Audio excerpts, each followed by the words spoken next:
नमस्कार दोस्तों, आप सभी का वर्तिका क्लासेस के ऑनलाइन प्लेटफॉर्म पर बहुत बहुत स्वागत है। दोस्तों, एक चीज़ मैं आपसे आज शेयर करना चाह रहा हूँ, बताना चाह रहा हूँ कि किसी भी एग्ज़ाम के प्रिपरेशन के बारे में पूरी जानकारी, क्योंकि मेरा मानना है कि जैसे कि कोई भी आप एग्ज़ाम देने की तैयारी कर रहे हैं, एग्ज़ाम के बारे में सोच रहे हैं, तो उसके पूरी प्लानिंग क्या होनी चाहिए, उसके बारे में पूरी प्लानिंग, किस तरीके से उस एग्ज़ाम का सिलेबस है डिफाइन किया गया है, किस तरीके से उस एग्ज़ाम के बारे में पूरी कहानी कही गई है, टाइम क्या है एग्ज़ाम का, ड्यूरेशन क्या है, एग्ज़ाम के बारे में पूरी जानकारी जब तक आपके पास नहीं होगी, आप किसी भी बड़े एग्ज़ाम को क्रैक करने में किसी भी बड़े एग्जाम को क्रैक करने में थोड़ा समय लगेगा। ठीक है, अगर आपकी स्ट्रेटेजी, टाइमिंग और मेहनत सही डायरेक्शन पर हैं, तब आप किसी एग्जाम को सही समय पर, समय के रहते, जब तक कि मतलब आपका अटेम्प्ट बचा हुआ है, तब तक आप उसको क्वालिफाई कर लेंगे। ठीक है, तो आज का मेरा पहला वीडियो, जो कि मैं आप लोगों के साथ एक मोटिवेशनल कह लीजिए कि मोटिवेशनल वीडियो है कि कैसे सीजीएल 2020 को आप 2020 के लिए आप किस तरीके से आप प्रिपरेशन करेंगे, पूरी इसकी स्ट्रेटेजी क्या है, इस पर हम पूरी एनालिसिस करेंगे आने वाले आधे घंटे और 40 मिनट में। ठीक है, सीजीएल 2020। अब एसएससी की बात हो रही है कि एसएससी स्टाफ सिलेक्शन कमीशन, ये लगभग कई एग्जाम कंडक्ट कराता है, कई एग्जाम, एक से अधिक, जिसमें पहला एग्जाम है सीजीएल, सेकेंड एग्जाम है सीएचएसएल, थर्ड एग्जाम है एमटीएस मल्टीटास्किंग, उसके बाद स्टेनो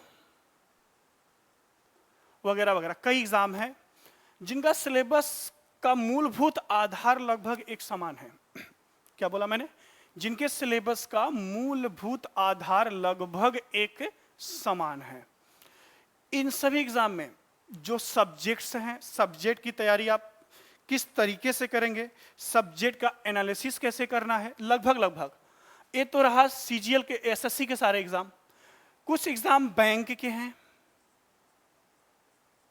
बैंक्स के हैं, जिसको बोलते हैं पीओ, और क्लर्क के कई एग्जाम हैं, बैंक के भी कई एग्जाम है, आईबीपीएस कंडक्ट कराता है, एसबीआई कंडक्ट कराता है, कई एग्जाम्स हैं बैंक के। कुछ एग्जाम हैं पीएससी के, जिसमें एक पोर्शन आता है सीसेट का, जिसमें एक पोर्शन किसका आता है? PSC, public service commission, state public service commission, state public service commission.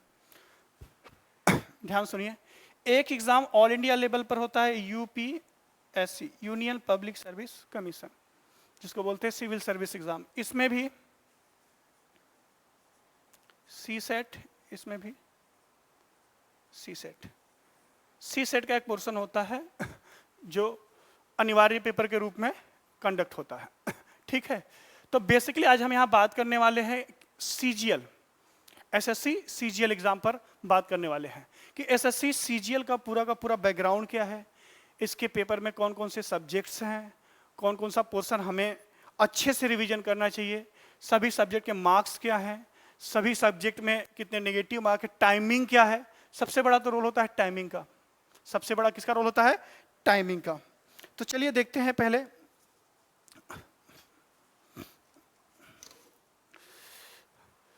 CGL exam के सब्जेक्ट्स, क्या क्या टॉपिक्स इसमें आप पढ़ेंगे।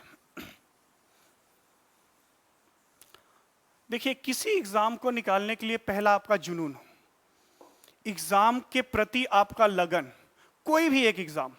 मैं लगभग 7 साल से, लगभग मुझे 7 इयर्स स्टूडेंटों के बीच में गुजारते हुए हो गया, लगभग 7 साल।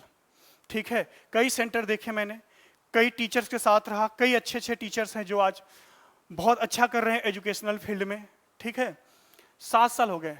हर एक बच्चे के अंदर क्या कमियां हैं, बच्चों के अंदर किस चीज से बच्चों का डायरेक्शन क्या है, डायरेक्शन भटक जाते हैं बच्चे, इस डायरेक्शन को आप एकदम स्ट्रेट फॉरवर्ड जब तक नहीं रखेंगे, तब तक आप किसी भी एग्जाम को क्लियर नहीं कर पाएंगे।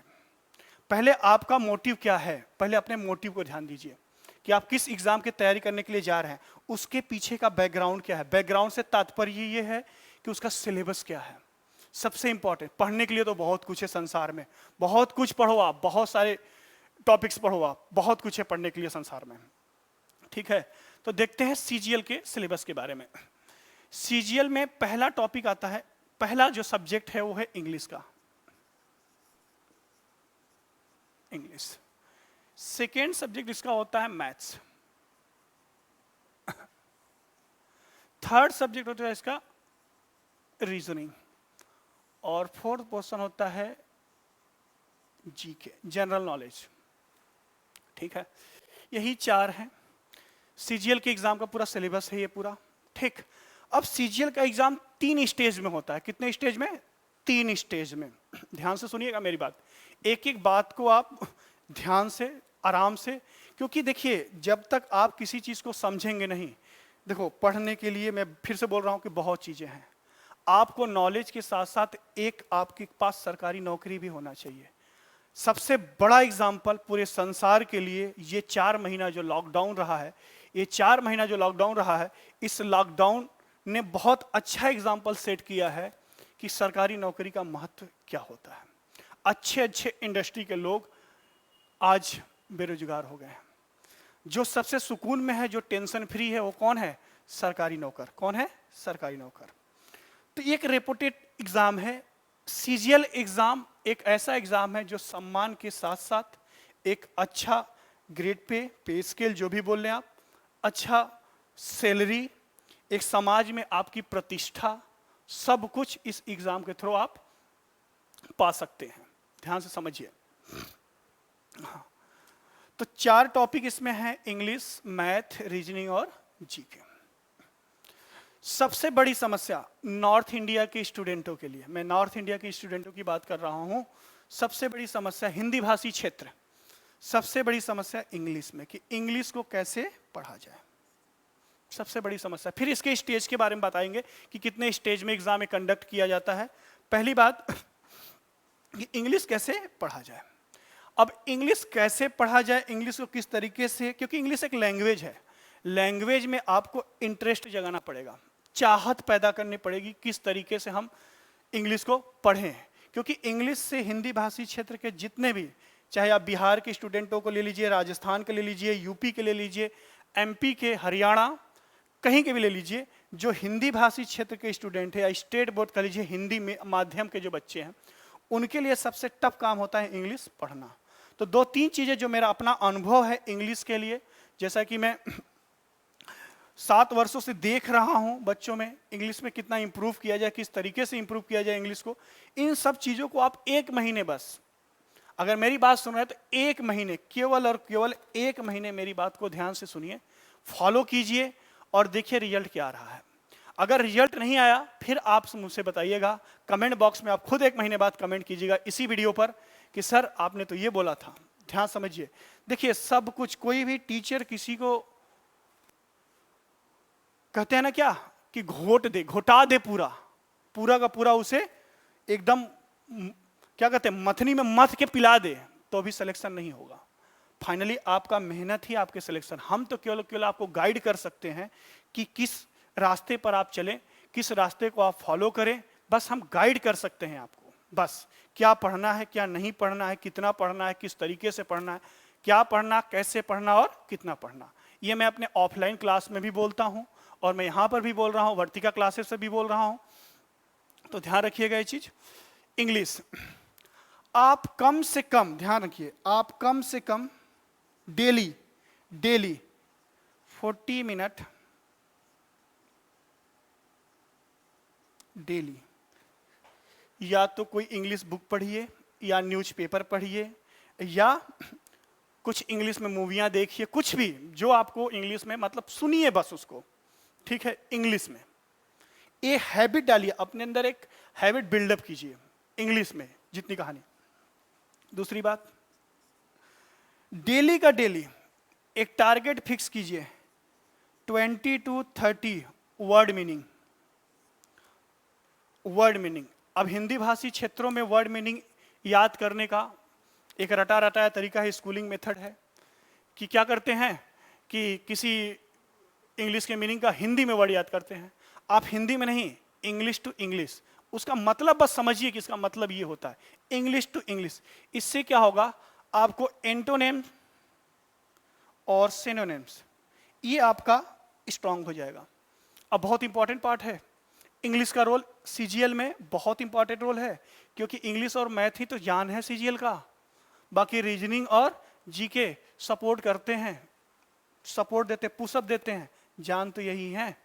अब समझिए इस बात को, डेली के डेली 40 मिनट आपको इंग्लिश में, चाहे बुक पढ़िए, चाहे न्यूज़पेपर पढ़िए, चाहे इंग्लिश मूवी देखिए, 20 से 30 वर्ड मीनिंग आप डेली का डेली, पॉकेट वर्ड मीनिंग की बहुत सारी किताबें मार्केट में अवेलेबल हैं, आप रख लीजिए, उसको इंग्लिश टू इंग्लिश प्रीफर कीजिएगा। ठीक, उसके बाद ध्यान समझिए, उसके बाद बेसिक जो आप 9, 10th, 11th, 12th basic English के बेसिक जो किताबें पहले आती थी, जैसे मैं यूपी बोर्ड से हूं तो यूपी बोर्ड की बात कर रहा हूं, पहले किताबें आती थी, अपना पुराने तरीके को आप फॉलो कीजिए। टेंस पढ़िए, वर्ब पढ़िए, नाउन पढ़िए, इसको बेसिक को स्ट्रांग कीजिए कि इसका मतलब क्या होता है। बाद में कोचिंग तो आप बाद में आएंगे, क्लासेस आप बाद में ज्वाइन कीजिए, पहले एक प्लेटफॉर्म क्रिएट कीजिए, पहले खड़ा होना सीखिए। जब खड़ा होंगे तभी आप दौड़ पाएंगे। अगर आप खड़ा नहीं हो पा रहे हैं तो पहले खड़े होने की कोशिश कीजिए। मेरी बात समझ रहे हैं? हाँ, तो कहाँ थे हम लोग कि पुरानी किताबों को आप, जैसे नाउन, प्रोनाउन, एडजेक्टिव, एडवर्ब जितने हैं, सब कुछ आप डेली उसको एक बार ब्रीफिंग कर लीजिए कि हाँ ये सब चीजें यहाँ होती है, सब पढ़ना है। ठीक, तो इंग्लिश की बातें हो गई। इंग्लिश में जब इतना चीजें आप क्लियर कर लेंगे तो आपको एक अंदर से आवाज आएगी कि अब इंग्लिश में थोड़ा अच्छे से वर्क करना शुरू करते हैं। ठीक, तो इंग्लिश की बात रही, अभी मैं और बात करूंगा इंग्लिश पर कि इसकी टाइमिंग मैनेजमेंट क्या होनी चाहिए, वो स्टेज बाय स्टेज कि सीजीएल का स्टेज कितने, 3 स्टेज में एग्जाम होते हैं, टीयर 1, टीयर 2 और टीयर 3। हाँ, अब बात आती है मैथ्स की।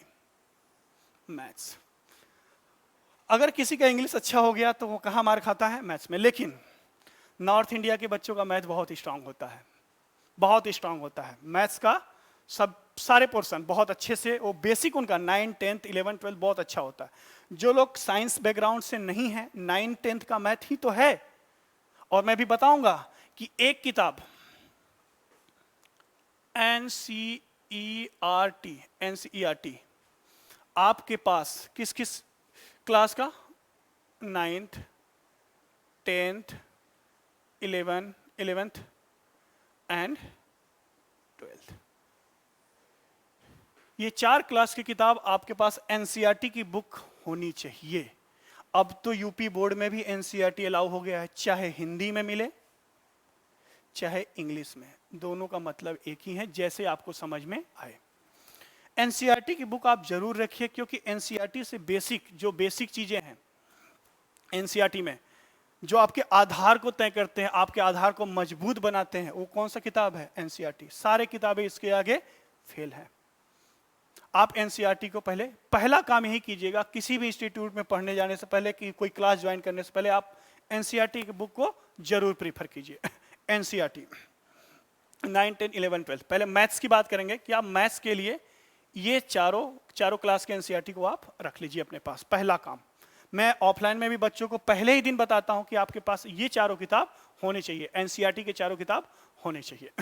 ठीक, अब मैथ में भी 2 पार्ट डिवाइड है, एक होता है अरिथमेटिक,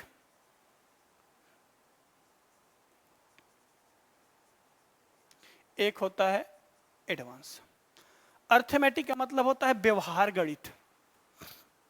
क्या होता है, व्यवहार गणित। व्यवहार गणित में वही प्रॉफिट एंड लॉस, परसेंटेज, ये व्यवहार गणित, इसको बोला जाता है 9, 10th में बेसिक गणित होता है, ये सब पढ़ते हैं, सभी पढ़ते हैं 9, 10th। और जो साइंस बैकग्राउंड के बच्चे होते हैं फिर 11, 12th में ये चीजें छूट जाती है और उनके लिए बच जाता है एडवांस। एडवांस का मतलब होता है इसमें algebra, trigonometry, geometry, mensuration, number system और कोऑर्डिनेट ज्योमेट्री, एडवांस मैथ। वो पूरा ब्रीफिंग मैं करूंगा, अपने पहले क्लास में पूरा सिलेबस में बता दूंगा। मैं मैथ्स ही पढ़ाता हूं, मैं मैथ्स का पाथ फाइंडर हूं आपका, मैथ्स का आपका गाइड करता हूं, मैथ को ही गाइड करता हूं। इसलिए मैथ के बारे में थोड़ा डिटेल में बात करेंगे थोड़ी देर बाद। तो पहला काम कि आप एनसीईआरटी की बुक ले लीजिए और मैथ्स के 2 पोर्शन हैं, अर्थमेटिक और एडवांस। इसमें 2-3 बातें मैं पूरी क्लास, ऑफलाइन क्लास में मैं जाते ही बोलता हूं कि पहला काम ये कीजिए आप कि 1 to 20 का आपको टेबल पता होना चाहिए। टेबल, कई बच्चों को टेबल ही नहीं याद होता है। पहाड़े तो पता चलता है 17 का पहाड़ा पूछ लो तो पता ही नहीं चलता सर टेबल 17 क्या होता है, भूल जाते। बनाना आता है सबको, लेकिन आपको टिप पे होनी चाहिए। सेकेंड बात, मैं आपको हमेशा बोलता हूं क्लास में कि 1 to 40 नंबर्स के स्क्वायर आपको पता होने चाहिए, टिप पे होने चाहिए। 1 to 30, 1 to 30 नहीं 20 कर लीजिए, 1 to 20 नंबर्स के क्यूब आपको टिप पे होने चाहिए। कहाँ होने चाहिए? टिप पर होने चाहिए। 1 to 30 और 1 to 20 और 1 to 40 स्क्वायर। इतनी बात होगी मैथ्स की, बाकी चीजें हम लोग बाद में समझेंगे। इसको पहले इसको समझ लीजिए पूरी कहानी।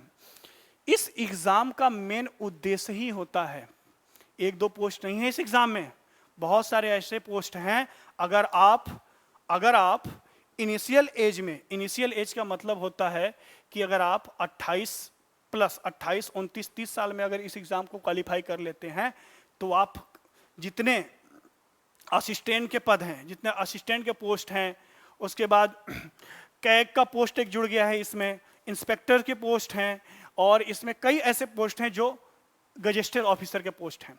सारे तो नहीं, कुछ ऐसे हैं जो गजेस्टेड ऑफिसर मतलब बी रैंक, यूपीएससी के जस्ट नीचे के पोस्ट हैं। इसका ग्रेड पे भी बहुत अच्छा है, आप देख लीजिए, सम्मानित नौकरी कहा जाता है एसएससी। बहुत इधर बीच 2015-13 से ले लीजिए, 2013 में थोड़ा सा इर्रेगुलर एग्जाम होना शुरू हुआ है। क्यों? कुछ अराजक तत्वों की वजह से एग्जाम में थोड़ी गड़बड़ियां शुरू हो गई। 2013 का एग्जाम 2 बार हुआ था। 17 में आप कहानी जानते हैं, 18-19 की कहानी आपको पता ही है आगे क्या होगा। देखिए, कई बच्चों के मैसेज आते हैं कि सर इतने सारे ऑनलाइन प्लेटफॉर्म है, सर एग्जाम तो हो नहीं रहा है, फिर पढ़ हम क्यों रहे हैं? बेटा उनसे पूछिए, मैं बार बार कर रहा हूं, उनसे पूछिए कि जिनका ये लास्ट अटेम्प्ट था, 2019 या 20 लास्ट अटेम्प्ट था, उनके लिए कितना सुनहरा मौका है, उनके लिए कितना ब्राइट अवसर है कि इस समय को यूटिलाइज कर रहे हैं। अटेम्प्ट उनको मिलेगा जब लॉकडाउन खुलेगा, जब एग्जाम होगा तब उन्हें अटेम्प्ट मिलेगा। उनके लिए बहुत सुनहरा मौका है। इसलिए आप पूरे जोश के साथ, पूरे ईमानदारी के साथ, पूरे तन्मयता के साथ किसी भी एग्जाम, जिस एग्जाम की प्रिपरेशन कर रहे हैं, आप डेली का डेली एक टाइम टेबल, एक रूटीन बनाइए, फॉलो कीजिए, कामयाब आदमी बनिए। कामयाब आदमी, मेहनत, अपने मेहनत पर विश्वास कीजिए। किसी के कहने पर कि यार एग्जाम नहीं हो रहा है, इतना पढ़ क्यों रहा है, ये सब वाहियात बातें हैं। ठीक है, तो क्या बोला मैंने? 1 से लेकर 20 तक का टेबल, 1 से 40 तक का स्क्वायर और 1 से लेकर 20 तक का क्यूब, ये मैथ्स का है। ठीक है, अभी 2-3 बातें और इंग्लिश में ही कर लेते हैं। फिर से एक बार और कि 2013 से 2019 टीयर 1 तक जितने, इंग्लिश के लिए बात कर रहा हूं, जितने टीयर 1, टीयर 2, टीयर 1, टीयर 2 जितने पेपर्स हैं, आप डेली का डेली आंसर देखकर, पीछे आगे से देखकर कुछ भी उसको समझने की कोशिश कीजिए। ठीक है, ये कब की बात है? जब आप एक प्लेटफॉर्म क्रिएट कर रहे हैं अपने लिए, उसके लिए एक प्लेटफॉर्म क्रिएट कीजिए। आप डेली का डेली 13 से लेकर 19 तक टीयर 1, टीयर 2 दोनों टीयर के आप पेपर क्या कीजिए, सॉल्व कीजिए। आप आंसर देखिए, कुछ भी कीजिए, सॉल्व कीजिए। सेम वही कहानी मैथ्स के साथ भी कि 2013 से 2019 टीयर 1 और टीयर 2 के पेपर्स आप सॉल्व करना शुरू कर दीजिए। आंसर नहीं आ रहा, आप देख लीजिए उसको, पहले आप डिटेल से पढ़िए पहले उसको। मेरा मानना है कि आप किसी भी एग्जाम को पहले इसको डिटेल से समझिए कि इसके पीछे की कहानी क्या है। शॉर्ट ट्रिक वगैरह वो बन जाते हैं, शॉर्ट ट्रिक वगैरह अपने से क्रिएट होता है। आप इतना मेहनत कर लीजिए कि शॉर्ट ट्रिक खुद से बनाएं, नहीं तो पता चला किसी के शॉर्ट ट्रिक के चक्कर में उन सभी शॉर्ट ट्रिक को याद करने के लिए एक शॉर्ट ट्रिक बनाना पड़ेगा। बात समझ रहे हैं ना? हाँ, 2013 से 2019 तक के टीयर 1 और टीयर 2 के पेपर सॉल्व करना शुरू कर दीजिए। ये इंग्लिश की बात है। अभी मैं रीजनिंग को छोड़ रहा हूं थोड़ी देर के लिए। आप अब आइए जीके में। जीके में पहला सब्जेक्ट होगा हिस्ट्री, मैं शॉर्ट में ही लिख रहा हूं। दूसरा सब्जेक्ट होगा जियोग्राफी, तीसरा सब्जेक्ट होगा पॉलिटी, चौथा सब्जेक्ट होगा इकोनॉमी, इंडियन इकोनॉमी, पांचवा सब्जेक्ट होगा आपका क्या बचा, साइंस, साइंस, और एक और है करेंट अफेयर्स। करेंट अफेयर्स से मतलब है कि जितने करेंट में एग्ज़ाम होने के लगभग एक महीने पीछे की सारी जानकारी और एक साल तक की होनी चाहिए आपको। मैं बताऊंगा कौन सा मैगजीन आपको पढ़ना चाहिए करंट अफेयर के लिए, सारी चीज़ें मैं डिस्कस करूंगा इस प्लेटफॉर्म पर। पहले आप एग्ज़ाम के बारे में समझ लें। मेरा मानना है कि कोई भी चीज़ शुरू करने से, कोई भी सब्जेक्ट शुरू करने से या किसी एग्ज़ाम की प्रिपरेशन करने के पहले आपको सब्जेक्ट की पूरी नॉलेज होनी चाहिए।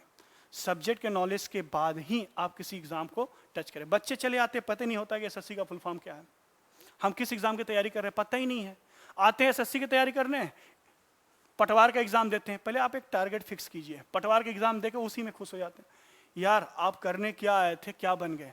जितना अटेम्प्ट है पहले उसे यूटिलाइज करो पूरी मेहनत के साथ, देन आप कह सकते हो कि हम इस एग्ज़ाम के लिए अब प्रिपेयर हैं। चलिए अब देखिए, बहुत ज़्यादा डीप में तो मैं नहीं जाऊँगा। जीएस के सब्जेक्ट, जीएस का बहुत बड़ा रोल है, याद रखिएगा। जीएस वो जीके, जीएस नहीं जीके वो पोर्शन है जो किसी के रैंक को, किसी को क्वालिफाई करा सकता है और किसी को नॉट क्वालिफाई करा सकता है। ये गेम होता है, लगेगा कि ये सही है लेकिन हो जाता है कुछ और। जीएस का पोर्शन समझ लीजिए इस ब्रह्मांड की तरह है, पूरा ब्रह्मांड इस जीके का पोर्शन ब्रह्मांड है। लेकिन आपको फैक्चुअल चीजें याद होनी चाहिए, फैक्ट्स। ये यूपीएससी का जीएस नहीं है कि आप डिटेल से पूरी कहानी पढ़िए, ये फैक्चुअल। फैक्ट याद कैसे होगा? अब बात आती है फैक्ट कैसे याद होगा। तो फैक्ट भी, ध्यान समझिएगा, फैक्ट भी उसी कहानी की तरह याद होगी। जब से आप डिटेल में नहीं पढ़ेंगे फैक्ट याद नहीं होगा। आप किसी भी डेट को टिप पर याद नहीं कर सकते, उसके पीछे कहानी क्या होती है। मैं तो अपने सारे स्टूडेंटों क्लास में बोलता हूं कि आप इसकी भी एनसीईआरटी ले लीजिए, कहीं से कुछ नहीं लेना। अगर ज्यादा डिटेल में जाते हैं तो यूपी वगैरह के लिए एक बुक आती है, मैं बुक का भी मेंशन कर देता हूं अपने चैनल पर, भाई मैं किसी बुक का प्रमोटर नहीं हूं। एक बुक आती है परीक्षावाणी,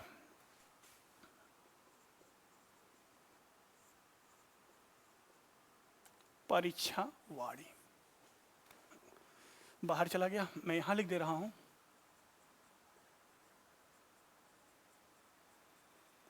परीक्षावाणी की किताब आती है। लुसेंट, लुसेंट को पढ़ना सबके बस की बात नहीं है, जो पढ़ लिया फिर वो राजा। सबके बस की बात नहीं होती है लुसेंट पढ़ना, ठीक है। हाँ, लुसेंट से आप पॉलिटी के जितने आर्टिकल्स वगैरह हैं वो याद कर सकते हैं। उसके लिए मैं आपको ये नहीं बोलूंगा बेयर एक्ट की किताब लो। यूपीएससी के बच्चे बेयर एक्ट की मोटी सी किताब लेते हैं, उसको संविधान, मिनी संविधान कहा जाता है, वो सब नहीं लेना है। आप परीक्षावाणी को डिटेल में पढ़ जाइए। इससे बेस्ट है कि आप इनके सारे सब्जेक्ट, इको को छोड़कर, इकोनॉमिक्स, ये करंट चलता है, ये किसी भी मैगजीन का सर्वे जब आता है, इकोनॉमिक सर्वे, उसको आप पढ़िए उस साल का इकोनॉमिक्स के लिए। बाकी बेसिक के लिए आप क्या करें, पॉलिटी से आप इसका डेफिनेशन वगैरह जान सकते हैं, क्या होता है एनपीए, क्या होता है जीडीपी, नॉर्मल चीजें आप इससे जान सकते हो, ठीक है। किससे? लुसेंट से। इकोनॉमी के लिए सबसे बड़ी बात है, इकोनॉमिक्स के लिए, इंडियन इकोनॉमी के लिए, कि आप उस साल का सर्वे पढ़िए अच्छे से, ठीक है। मैं फिर से बोलूंगा कि हिस्ट्री, ज्योग्राफी, पॉलिटी और साइंस के लिए आप एनसीईआरटी ले लीजिए। एनसीईआरटी की बुक सारे बुकों का क्या है, जनक है। बहुत अच्छे से लिखी गई है एनसीईआरटी। हमारे समय में यूपी बोर्ड में नहीं चलती थी, हम वही पहले की किताबें पढ़ते थे, काका प्रकाशन, मास्टरमाइंड, वही सब किताबें हमारे समय में थी, एनसीईआरटी नहीं था। बाद में हम लोग को तैयारी करने के लिए एनसीईआरटी को फिर से पढ़ना पड़ा। तो ये सब चीज़ें हैं। करेंट अफेयर्स, करेंट अफेयर्स, इसमें सबसे इंपॉर्टेंट था स्पोर्ट्स से रिलेटेड, फिल्म जगत से रिलेटेड, अवार्ड सेरेमनी, जितने भी अवार्ड सेरेमनी इंडिया में होते हैं और वर्ल्ड के अवार्ड सेरेमनी, उस अवार्ड से रिलेटेड चीजें। एक किताब आती है क्रॉनिकल, मैगजीन आती है क्रॉनिकल,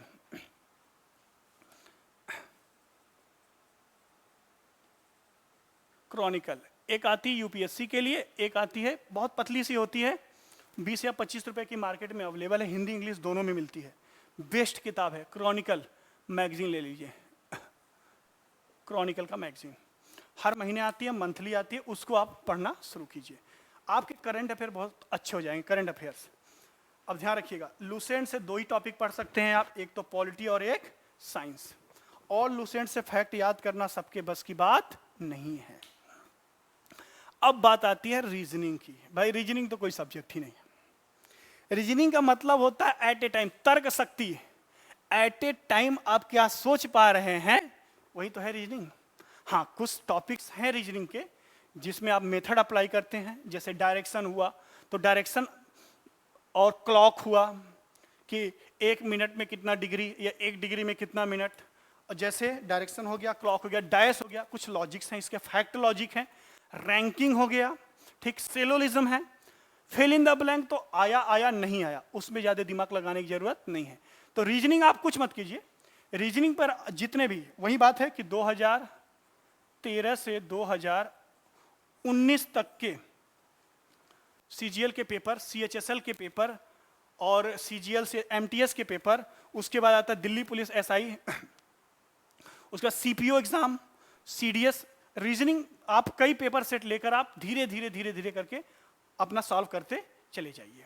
ठीक है, एक एक पेपर, 2-2 पेपर, टाइम बनाइए कि आज मुझे ये करना है, आज मुझे, एक जब से टाइम मैनेजमेंट नहीं होगा ना किसी एग्जाम को क्वालिफाई करने के लिए, एक तो जुनून, दूसरा टाइम मैनेजमेंट, कि कितने कम समय में, देखो ये एग्जाम बहुत बड़ा एग्जाम नहीं है, इसका हवा बनाया जाता है। अलग की बात है इस बार का, भाई कट ऑफ जा रहा है, नंबर ऑफ स्टूडेंट ज्यादा बढ़ रहे हैं तो कट ऑफ, हमें इस एग्जाम के बारे में 2012 में पता हुआ, 2012 में, कि एग्जाम को उस समय कट ऑफ बहुत कम था। जहां तक मैं ओबीसी से आता हूं, तो जहां तक मुझे पता 2012 में ओबीसी कट ऑफ 72 था।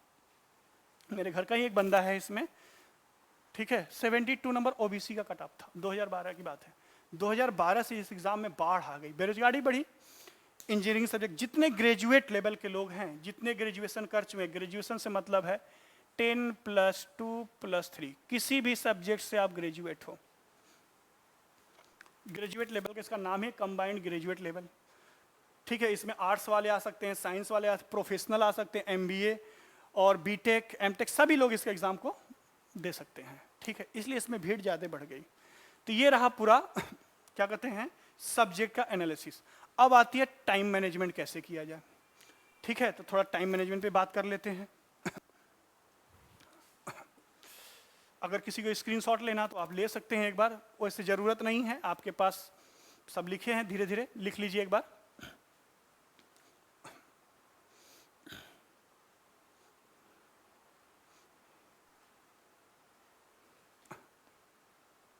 ठीक है, मैं रब कर रहा हूं। अब आता है इस एग्जाम का मोड क्या होता है। इस एग्जाम के मोड के बारे में थोड़ी जानकारी ले लें। टाइम मैनेजमेंट, जिसको बोलते हैं टाइम मैनेजमेंट,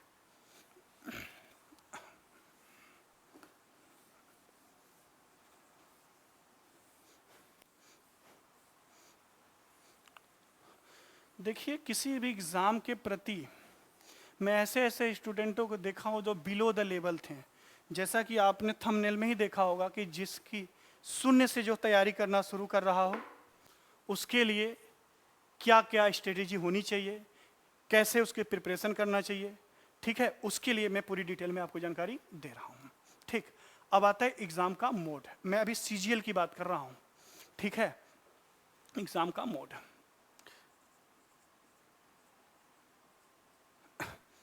सीजीएल, पहला stage tier 1, second stage tier 2 और थर्ड स्टेज टीयर 3। 3 स्टेज में एग्जाम कंडक्ट होता है। टीयर 1,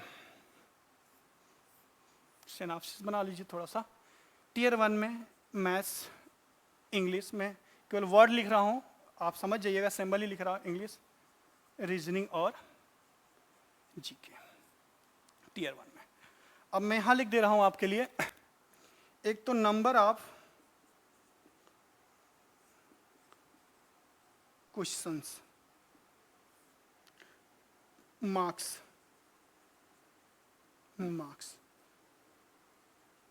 टाइम, मार्क्स और time. Tier 1, total tier 1 60 minute, 60 minute या 1 घंटा, 60 मिनट या 1 घंटा। 60 मिनट में ये एग्ज़ाम होता है computer based exam, CBE computer based exam होता है ये, ठीक है, ये लिखने की ज़रूरत नहीं है, ऑनलाइन होता है, ठीक। TCS एग्ज़ाम को कंडक्ट कराता है, TCS, ठीक है। समझिए अब बात को, 60 मिनट का Tier 1 होता है। नंबर ऑफ क्वेश्चन इस चारों पोर्शन के बराबर होते हैं, मतलब 25, 25, 25 और 25। 25 क्वेश्चन हर एक पेपर का होता है, बराबर इक्वल। इसके मार्क्स भी इक्वल होते हैं। एक क्वेश्चन 2 मार्क्स का मतलब 50 मार्क्स, 50 मार्क्स, 50 मार्क्स और 50 मार्क्स, सभी 50-50 नंबर के होते हैं। आप समझिएगा,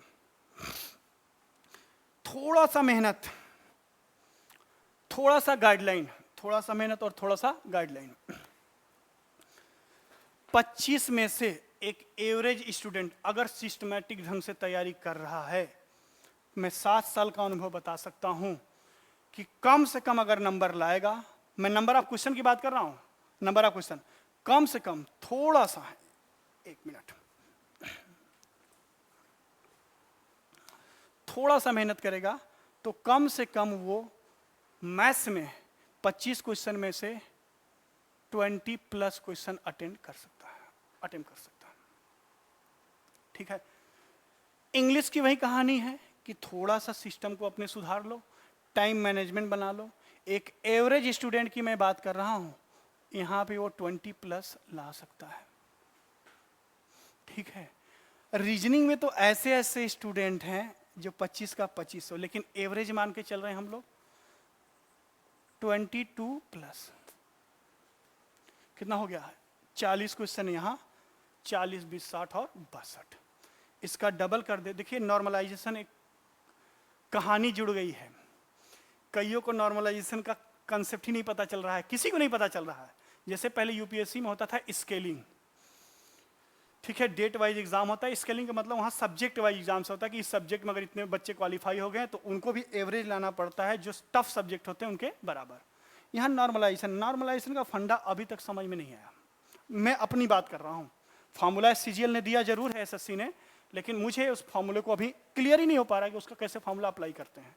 लेकिन अपना अपना एक सोच होता है, हर एक टीचर का एक नजरिया होता है, हर एक मोटिवेटर का एक नजरिया होता है जो गाइड करता है, आपको बता देता है कि देखो बेटा ज़्यादा क्वेश्चन गलत मत करना, अटेम्प्ट मत करना, जो आ रहा है बस वही करके आना। नॉर्मलाइजेशन का शिकार नहीं हो गए, नंबर बढ़ सकते हैं, घट भी सकते हैं। अगर पेपर टफ हुआ तो नंबर घट भी सकते हैं, ईजी हुआ तो नंबर घट भी सकते हैं, टफ होगा तो बढ़ जाएगा। इस बार यही हुआ है। अभी हाल ही में सीजीएल 2019 टियर 1 का रिजल्ट आया है।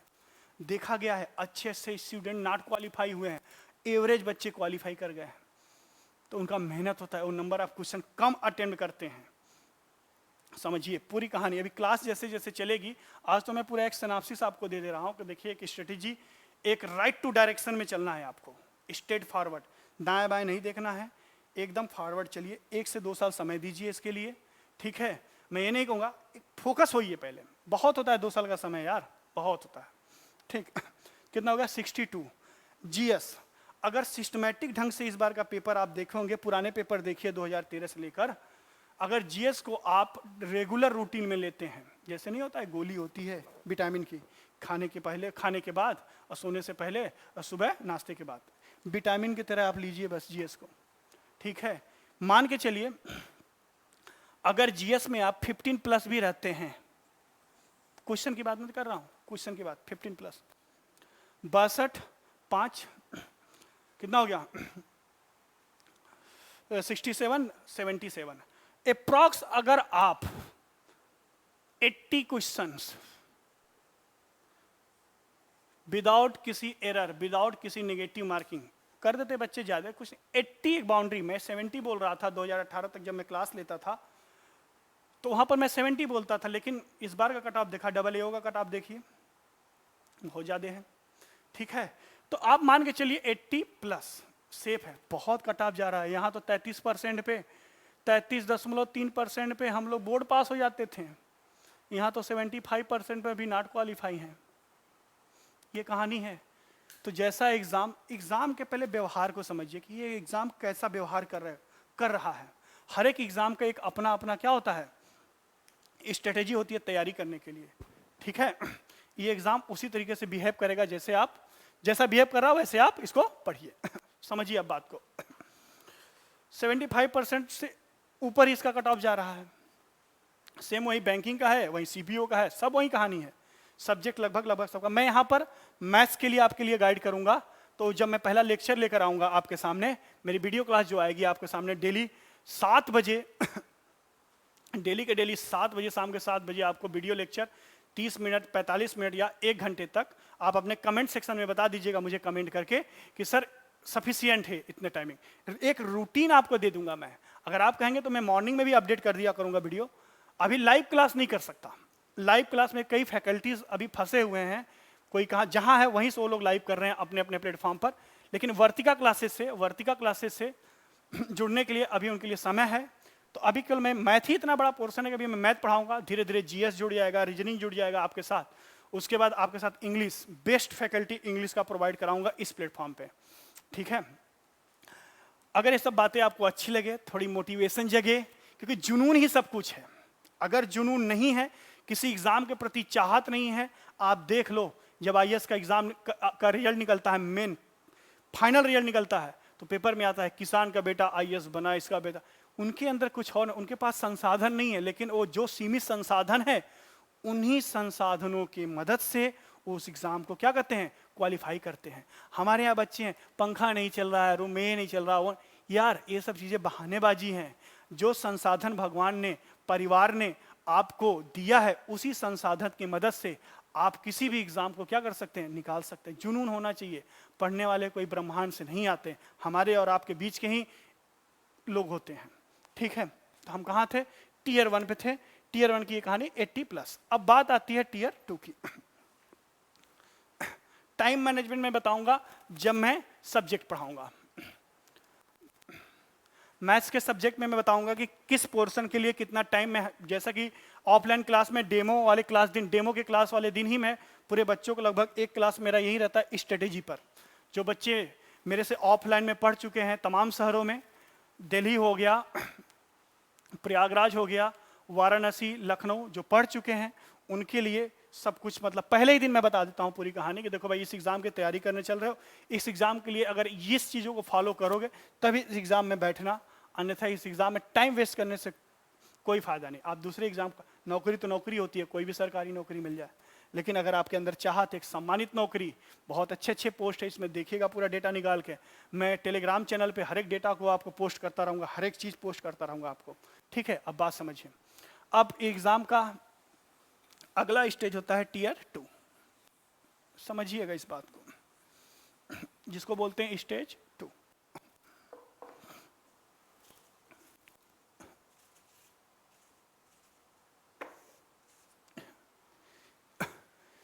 वीडियो थोड़ा लंबा हो सकता है, उसके लिए पैनिक मत क्रिएट कीजिएगा, आराम से देखिएगा, समझिएगा। स्टेज 2, स्टेज 2 में केवल और केवल मैथ्स और इंग्लिश होता है। अगर मैं नंबर ऑफ क्वेश्चन की बात करूं तो 100 क्वेश्चन और मार्क्स होता है 200। इंग्लिश की बात करें तो नंबर ऑफ क्वेश्चन 200 और मार्क्स भी होता है 200। मैथ में क्या होता है कि एक क्वेश्चन 2 नंबर का और इंग्लिश में एक क्वेश्चन 1 नंबर का। कहानी वही है, तैयारी वही। हम लोग कभी भी, कई बच्चों को ये लगता है, कई टीचर को भी ये लगता है कि टीयर 1 अलग होता है, टीयर 2 अलग होता है, स्टेज 1 अलग है, बेटा स्टेज 2 में मेंस पढ़ाऊंगा तब बताऊंगा। बेटा मेंस वगैरह की कोई तैयारी नहीं होती, तैयारी होती है टीयर 1 में ही तैयारी होती है। हम लोग जो भी इस प्लेटफॉर्म पे पढ़ेंगे, मेंस में तो केवल नंबर ऑफ क्वेश्चन कराए जाते हैं कि देखिए भाई नंबर ऑफ क्वेश्चन। अगर आप क्लास किए हैं, रेगुलर ऑनलाइन क्लास ज्वाइन किए हैं रेगुलर, तो आप देखिए कंसेप्ट वही रहेगा। मैं मेंस में सर्कल के एरिया को बदल नहीं सकता। पता चला स्टेज 1 में सर्कल का एरिया और बता रहा हूं, मेंस में कुछ और। ऐसा कुछ नहीं बेटा, तैयारी तो होती है, मेंस लेवल की तैयारी होती है, चाहे इंग्लिश की हो चाहे किसकी, मैथ्स की।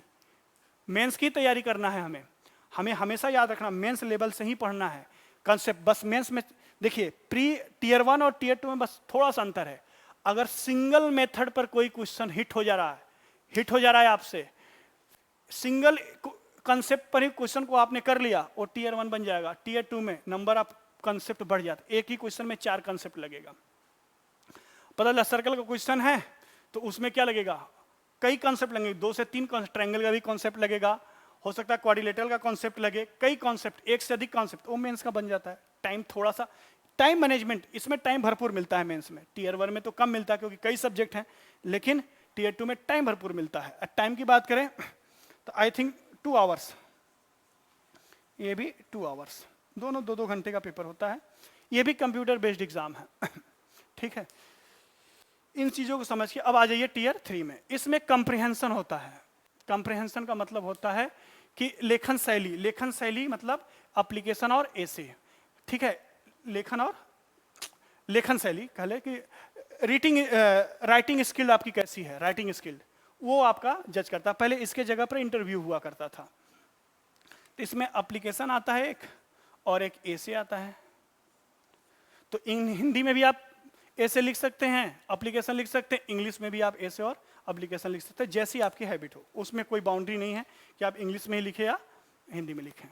ठीक है, तो ये कहानी रही पूरी आपकी सीजीएल एग्जाम की, कि सीजीएल एग्जाम की तैयारी करने से पहले पूरी बात को आप कैसे समझ रहे हैं, पूरी बात को कैसे आप अपने दिमाग में उतार रहे हैं, ताकि तैयारी करने से पहले भाई भीड़ में नहीं चलना है। मेरी बात ध्यान रखना, भीड़ में आप खो जाओगे। इस भीड़ से अलग अगर जब तक कोई काम नहीं करोगे तब तक आपकी पहचान नहीं बनेगी। इतनी भीड़ में आपको एक अलग तरीके से दिखना होगा। भीड़ में आपको, आपके चेहरे पे चमक, सब कुछ आपका, चमक ही आपका बयां कर देता है। हमारे समय में जब हम लोग तैयारी करते थे, हमने भी तैयारी किया, बहुत सारे कॉम्पिटिटिव एग्जाम दिया है मैंने। ठीक है, फोकस होते थे कि इसी एग्जाम की तैयारी करनी है। अब एकेडमी को देख लीजिए, यहाँ तो मैं प्रयागराज की बात करूं, दिल्ली की बात करूं, वाराणसी की बात करूं, बच्चे तो आते हैं सीजीएल तैयारी करने, लगते हैं देने और एग्जाम, पता चला सीजीएल में नहीं हुआ, आईएएस की तैयारी करने चले गए। तो ऐसा प्लीज मत कीजिएगा। आप जिस एग्जाम, पहले सभी सब्जेक्ट, सभी एग्जाम के आप सिलेबस को समझिए, उसके पीछे के बैकग्राउंड को समझिए, सिलेबस क्या कह रहा है, क्या मैं इतना एफर्ट लगा सकता हूँ, मेरे पास समय है इतना एफर्ट लगाने के लिए, तब आप उस एग्जाम के लिए बैठे। नहीं तो आपका टाइम भी जाएगा। और सबसे बहुमूल्य चीज है टाइम। समय एक बार चला जाएगा तो वापस नहीं आएगा। पैसा तो एक बार कमाया भी जा सकता है, लेकिन समय वापस नहीं आता। इन्हीं सब बातों के साथ मैं अपनी बातों को विराम देता हूं। आप स्वस्थ रहिए, अपने घर में रहिए, माँ बाप का ख्याल रखिए। ठीक है, अगर आपको ये वीडियो अच्छा लगा हो तो इसको सब्सक्राइब जरूर कीजिएगा, लाइक बटन कीजिएगा और अपना कमेंट सेक्शन में जरूर दीजिएगा। Thank you very much.